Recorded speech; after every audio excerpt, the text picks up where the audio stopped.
unidade na casa do Senhor. Queridos, nesta noite eu quero aproveitar o tempo também para conversar um pouco a respeito da palavra de Deus. A palavra de Deus, nós sabemos que a cada dia ela nos renova. Tem pessoas que às vezes dizem que a palavra de Deus se renova. Não, quem se renova é quem medita na palavra do Senhor. E eu quero meditar juntamente com os irmãos na palavra de Deus. Livro de Neemias, capítulo de número 6. Neemias, capítulo de número 6. Esse texto sagrado. Também quarta-feira nós falamos um pouco a respeito desta passagem bíblica, mas nós queremos ainda trazer alguma coisa da parte de Deus para os nossos corações. Amém? Neemias, capítulo de número 6, diz assim: sucedeu, mas que ouvindo Sambalate, Tobias, Gesem e os Arábio e o resto dos nossos inimigos, que eu tinha edificado o muro e que nele já não havia mais brecha alguma, e ainda que até este tempo não tinha posto as portas nos portais. Sambalate e Gesem enviaram a dizer: vem e congreguemos-nos juntamente nas aldeias no vale de Ono, porém tentavam fazer-me o mal, e enviei-lhe mensageiros a dizer: eu estou fazendo uma grande obra, de modo que não poderei descer, porque cessaria esta obra enquanto eu deixasse e fosse ter convosco. Graças a Deus. O texto básico desta mensagem, eu quero usar a parte A do versículo de número 3, porque ele diz: estou fazendo uma grande obra. Glória a Deus. Se eu perguntasse aqui para os irmãos, quem está em obras? Alguém poderia dizer: eu estou em obra? Eu creio que todos nós estamos em obra, né? Que a obra que o Senhor está fazendo na nossa vida ainda não está completa, porque essa obra só vai ficar completa depois do arrebatamento da igreja, que o nosso corpo mortal se tornar em um corpo imortal, um corpo glorioso. Queridos, Neemias, como diz a palavra de Deus, no início aqui no capítulo de número 1,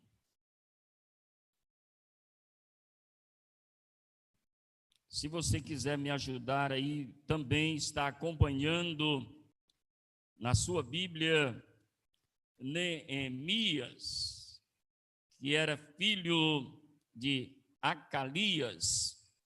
Esse Neemias, ele tinha uma função diante da corte do rei, que esta função era uma função, eu creio, de maior importância na vida do rei, porque segundo a palavra de Deus, ela diz que ele era o copeiro do rei. Então ele provava o vinho antes que o rei tomasse. Assim ele tinha o cuidado do rei não ser envenenado. E Neemias, ele vivia ali juntamente na corte real, e tinha alguns privilégios. Tinha alguns privilégios que somente quem vivia na corte real teria. E pela sua proximidade com o rei, nós vamos notar que tinha algumas pessoas que lhe invejavam o cargo que ele estava realizando, que estava sendo uma pessoa de confiança do rei. Mas alguns intérpretes da Bíblia entendem até que Neemias talvez era um eunuco, porque a Bíblia Sagrada não revela nome de esposa e nem de filhos, mas isso não está na Bíblia. É só os intérpretes que pensam dessa forma. Mas o que a Bíblia fala a respeito de Neemias está neste livro. E Neemias vivia ali na corte real, juntamente com o rei Artaxerxes, e ali ele servia a ele, mas segundo a palavra de Deus, teve um momento em que veio de Jerusalém, de Judá, Anani e alguns outros, e Neemias teve a curiosidade de perguntar de como estavam os seus irmãos ali em Jerusalém. E a primeira notícia que ele teve a respeito dos seus compatriotas era que os que estavam ainda em Jerusalém, que tinham retornado do cativeiro babilônico, estavam vivendo em miséria. Estavam vivendo em miséria. E depois eles ainda afirmaram que também os muros de Jerusalém tinham sido derrubados. E a Bíblia Sagrada diz claramente que naquele momento daquela notícia, Neemias se assentou e começou a chorar por ter uma notícia tão triste como essa. Aí as pessoas às vezes ficam pensando, mas por que Neemias ficou tão chocado, ficou tão triste, porque os muros de Jerusalém tinham sido destruídos? Porque ele diz assim: os muros de Jerusalém foram derrubados e as suas portas foram queimadas. E naquela época, amados, os muros simbolizavam uma fortaleza. Os muros simbolizavam que aquela cidade era uma cidade forte. E quando uma cidade tinha os seus muros derrubados, era uma cidade que estava a mercê ao fracasso, porque ela não tinha proteção. Mas Neemias, a Bíblia Sagrada diz que ele, ao ouvir esta notícia, ele chorou muito, ele se entristeceu muito com aquela notícia que ele tinha recebido. Mas o que eu aprendo aqui, amados? Eu estudando esse livro, eu entendi que Neemias nos traz um ensinamento muito glorioso. Porque quando nós começamos a meditar nas atitudes que Neemias tomou no momento que recebeu uma notícia triste, a Bíblia Sagrada diz que ele, jejuando e orando perante o Deus dos céus. Então, a primeira atitude que ele tomou foi de orar, jejuar e conversar com o Deus dos céus. Neemias era somente o copeiro do rei. Neemias somente servia o rei, mas Neemias sabia que o rei terreno que ele servia era um rei da terra, mas Neemias também sabia que o rei celestial que ele servia era um Deus que tem todo o poder, é um Deus que pode fazer maravilhas. Então é por isso que ele orava e jejuava. Queridos, e a Bíblia Sagrada diz que ele não fez isso uma vez. A Bíblia Sagrada diz que ele fazia isso noite e dia. Noite e dia. Ele começou a viver um momento de consagração na presença de Deus. Ele começou a mudar o sistema de vida que ele tinha. Ele começou a sair da zona de conforto que estava vivendo e começou a fazer as suas orações. E na sua primeira oração, a primeira coisa que ele fez foi entender que ele, o povo de Israel, tinha desobedecido ao Senhor, não tinha mais obedecido os seus decretos, não tinha mais obedecido os mandamentos do Senhor. E ele diz: Senhor, agora eu oro pelo povo de Israel. Senhor, agora neste momento eu peço perdão pelo povo de Israel. E também eu peço perdão por mim e também pelos meus pais que pecaram, que desobedeceram a tua palavra. É uma decisão sábia, quando nós entendemos que precisamos da misericórdia do Senhor, que nós precisamos voltar atrás e entender que precisamos estar pedindo misericórdia para o nosso Deus. E ele fez isso, amado, por várias vezes. Quase 4 meses se passaram, Neemias orando e jejuando, Neemias buscando a presença do Senhor. E quando Neemias, depois deste tempo, estava ali servindo o rei, e ele já com aquele semblante caído pela tristeza de ter os seus irmãos lá na miséria e os muros de Jerusalém derrubados, o rei percebeu a sua tristeza e disse: você não está doente? Por que que você está com o semblante caído? Por que que você está com toda essa tristeza?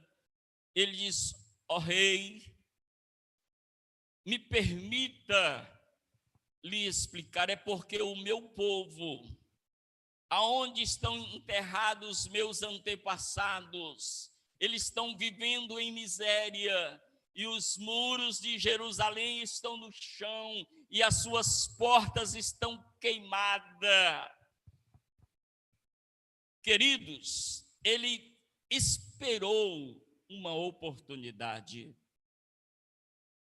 Você lendo esta palavra, talvez você possa entender que Neemias, pelo momento que ele estava vivendo, pela proximidade que ele tinha com o rei, ele, quando recebe a notícia, vai logo pedir misericórdia para o rei. Não, ele foi primeiro pedir misericórdia do Deus dos céus, porque o Deus dos céus é que move as coisas, o Deus do céu é que move as águas, o Deus do céu é que age em nosso favor.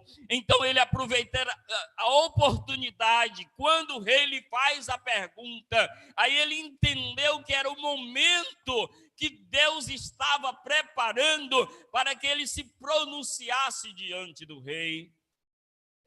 Glória a Deus.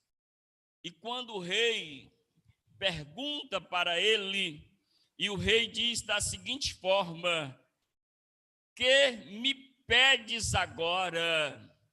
Olha só, que me pedes agora?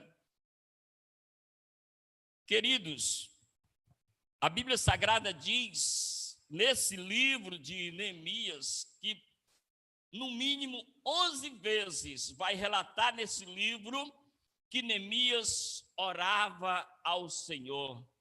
E quando o rei lhe faz essa pergunta, a Bíblia diz que ele está de pé diante do rei, mas mesmo de pé diante do rei, a Bíblia diz assim: orei ao Deus dos céus.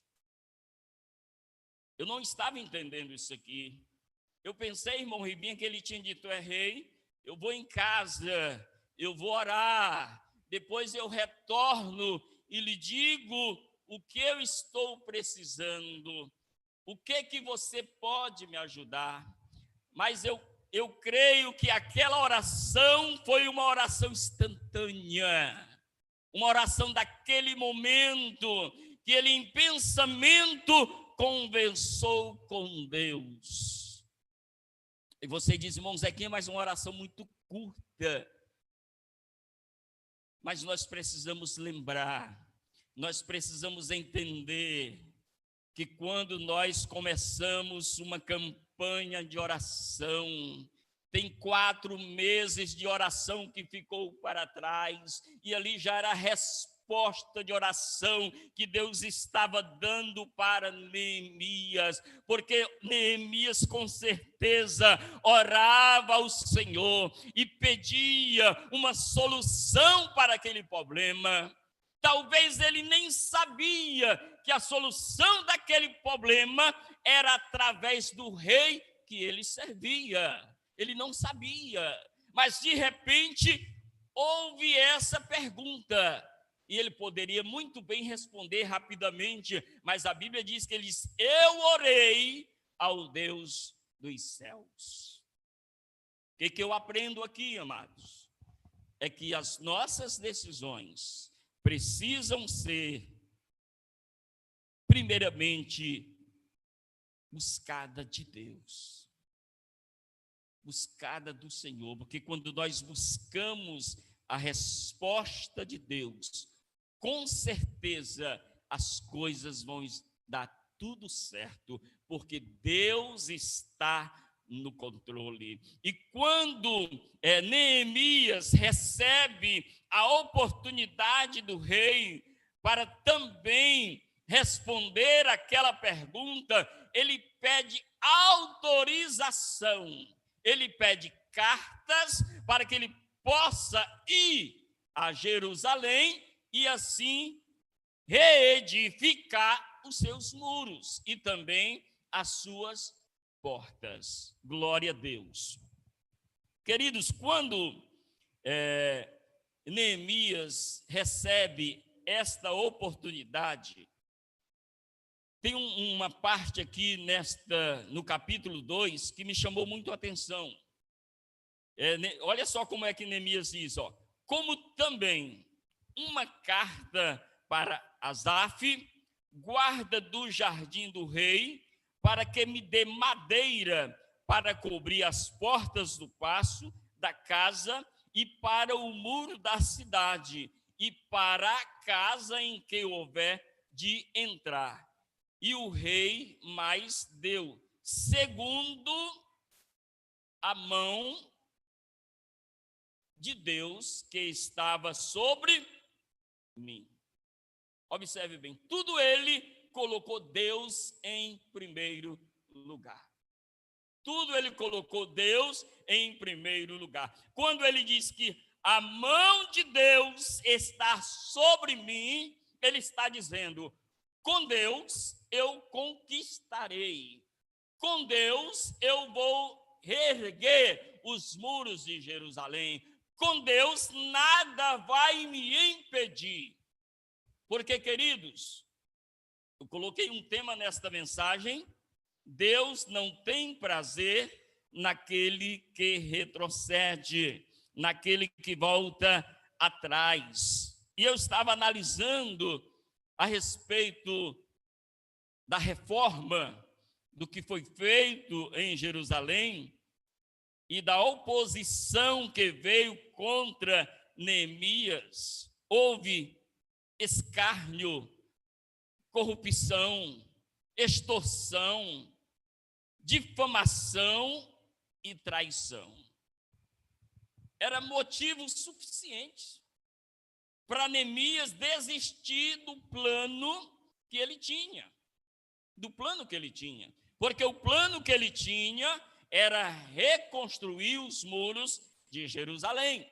Mas quando ele sai com as cartas, que ele começa a levar esta carta aos governadores, a Bíblia diz que começa a oposição, começa o desagrado, né? Porque eles não queriam que Jerusalém, os seus muros, fossem levantados. Aí eu pego aqui Neemias, um jovem que tinha tudo. Lembre-se que ele vivia na casa real. Lembre-se que ele vivia no conforto da casa real.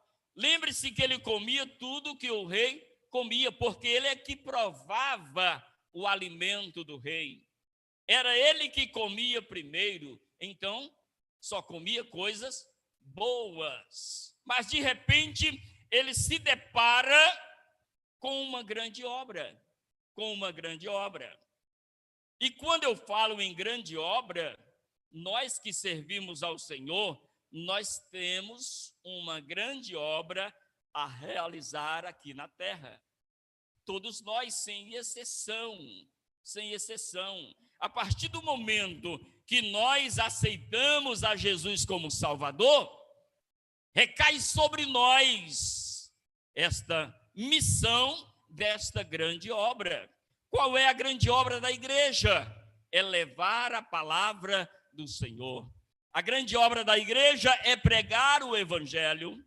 E muitas das vezes, queridos, nós que pregamos a palavra, que anunciamos o evangelho, queremos nos deter por qualquer coisa. O primeiro embate que se levanta quando eu digo que vou pregar, eu já vou dizer, eu queria fazer, mas ninguém deixou eu fazer. Eu queria pregar, mas alguém disse, olha, tu não pode pregar nesta igreja, tu não tem oportunidade nesta igreja, tu não vai cantar nesta igreja. Aleluia. Mas a obra não é do homem, a obra é de Deus. E quem te alistou foi o Senhor. Foi o Senhor que te alistou para esta grande obra. Não te preocupa. Todos que se levantam para fazer uma grande obra, Satanás vai se levantar também. Satanás vai usar pessoas para lhe dizer que você não sabe pregar. Satanás vai levantar pessoas para dizer que você não sabe cantar. Satanás vai levantar pessoas para dizer que vocês não sabem evangelizar. Mas, meu querido, atente somente para Jesus. Jesus é o comandante, Jesus é o general. Quando Neemias, ele entende que a mão de Deus é sobre ele, ele tinha no mínimo 5 coisas importantes que ele confiava. Primeiro, ele estava compartilhando dos propósitos de Deus. Era propósito de Deus reconstruir os muros de Jerusalém. Em segundo, Deus estava guiando claramente a Neemias, né? Em terceiro, Deus estava concedendo sua graça e auxílio para Neemias. E em quarto lugar, Deus estava com ele, fazendo prosperar para que ele fosse bem concedido na obra de Deus. E por último, em quinto lugar, ele sentia renovada a sua coragem. O mais importante, Deus quer renovar a tua confiança. Deus quer renovar a tua coragem. Não importa se você está tantos dias, não importa quantos meses você não fala do amor de Jesus para uma pessoa, mas Deus quer te encorajar nesta noite. Deus quer te dizer, eu tenho uma grande obra para você realizar. Aleluia! E esta grande obra, amados, é ganhar almas para Jesus. Nós não podemos de forma nenhuma perder as oportunidades que Deus tem nos dado. Nós não podemos, pela misericórdia do Senhor, todas as vezes que alguém me dá uma brecha, eu levo a palavra. Sábado à tarde, Sexta-feira à tarde, eu tive a oportunidade de pregar para um amigo meu, que eu convivo com ele, mas eu estava esperando o momento certo para levar a palavra. E nesse momento certo, eu falei para ele a respeito da eternidade. No momento certo, eu falei para ele da vida após a morte. No momento certo, ele e a esposa sentaram e ficaram me ouvindo falar do Evangelho de Jesus.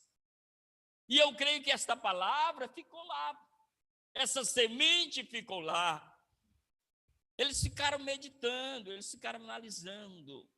Porque, queridos, as pessoas que ainda não aceitaram a Jesus, elas pensam que a vida é esta. Elas pensam que aqui se acaba tudo. E quando nós levamos para elas a realidade do que é a vida espiritual, eles ficam espantados. Eles não entendem. Mas hoje, na escola bíblica dominical, nós aprendemos que quem convence da justiça e do juízo é o Espírito Santo. Então, o Espírito Santo é que trabalha na vida das pessoas. É por isso que a obra é grande, porque a obra é do Senhor. Nós simplesmente somos funcionários.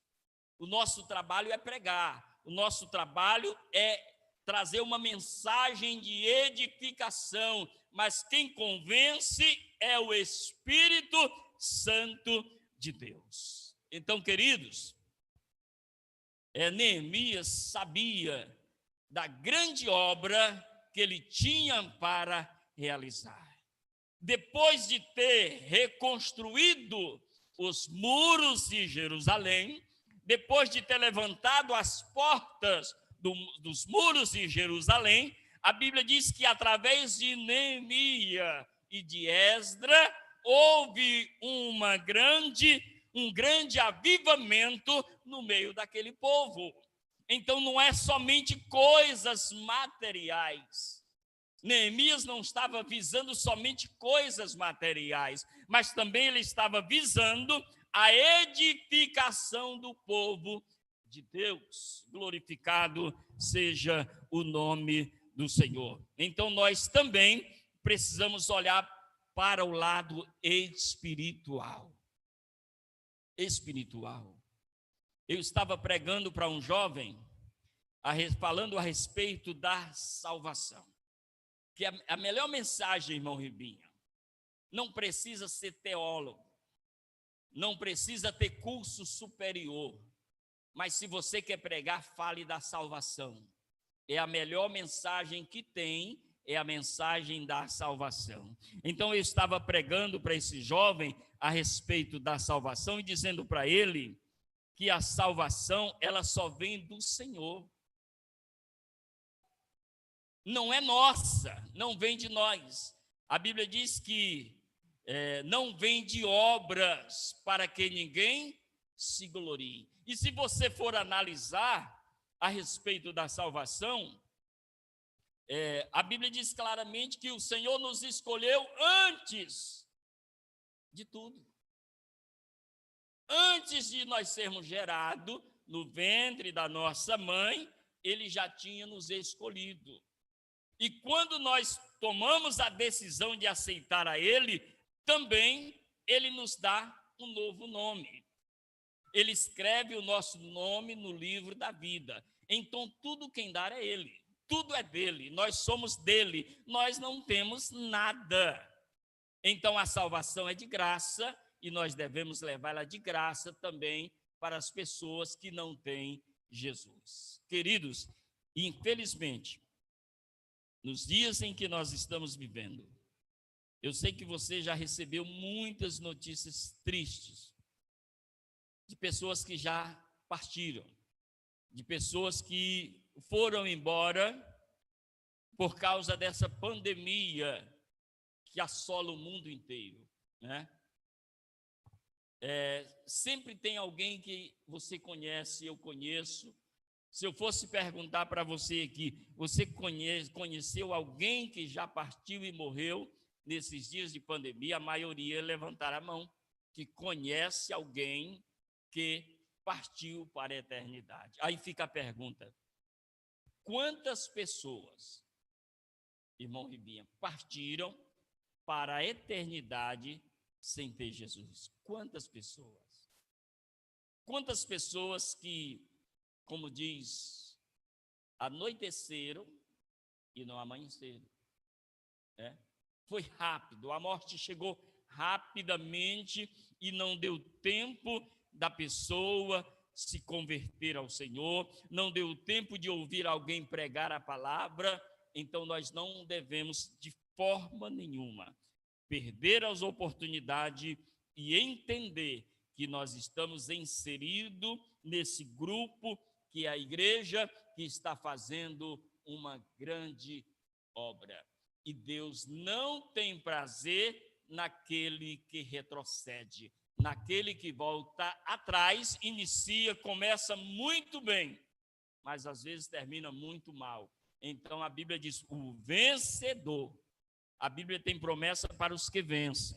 A Bíblia não tem promessa para os que param. A Bíblia não tem promessa para aqueles que retrocedem. A Bíblia só tem promessa para aqueles que vencem. A Bíblia diz: os vencedores herdarão todas essas coisas. Então, se eu quero ser um vencedor, se você quer ser um vencedor, nós temos que entender que nós temos que viver uma vida segundo a palavra de Deus. Que Deus nos abençoe, que Deus nos guarde no seu amor para todos sempre.